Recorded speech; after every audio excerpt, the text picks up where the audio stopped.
अतिजलद व अचूक बातम्यांसाठी पाहत रहा महामीडिया 24 सदैव तत्पर। कासारवाडी तालुका हातकणंगले परिसरात मोठ्या प्रमाणावर झालेली बेकायदेशीर वृक्षतोड आणि अनधिकृत गौण खनिज उत्खननामुळे पर्यावरणाचा गंभीर ऱ्हास होत असल्याची चिंता कासारवाडीचे सरपंच आणि सदस्य आणि पर्यावरण प्रेमींनी व्यक्त केली आहे। एका बाजूला शेकडो झाडांची कत्तल होत असताना दुसऱ्या बाजूला वन विभागाकडून वृक्षारोपण सुरू करण्यात आल्याने विचित्र योगायोग असल्याची प्रतिक्रिया नागरिकांमधून उमटत आहे। परिसरात गेल्या काही महिन्यांपासून बेकायदेशीर वृक्षतोड आणि गौण खनिज उत्खनन सुरू असल्याचा आरोप केला जात आहे।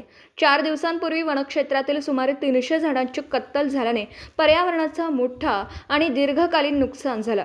एकेकाळी हिरवाईने नटलेले डोंगर आता ओसाड दिसू लागल्याचं स्थानिकांचं म्हणणं आहे। वृक्षतोडीसोबतच डोंगर पोखरून दगड, मुरुम आणि मातीचे मोठ्या प्रमाणावर उत्खनन होत असल्याचा आरोप आहे।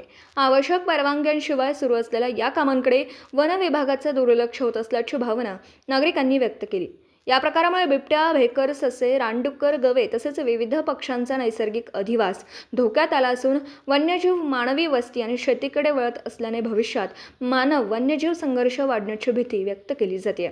दरम्यान कासारवाडी येथील गट क्रमांक 630 मध्ये झालेल्या वृक्षतोडीनंतर गुरुवारी वन विभागाने वृक्षारोपण मोहिमेला सुरुवात केली। तसेच वनक्षेत्रातील काही बेकायदेशीर रस्तेही बंद करण्यात आले।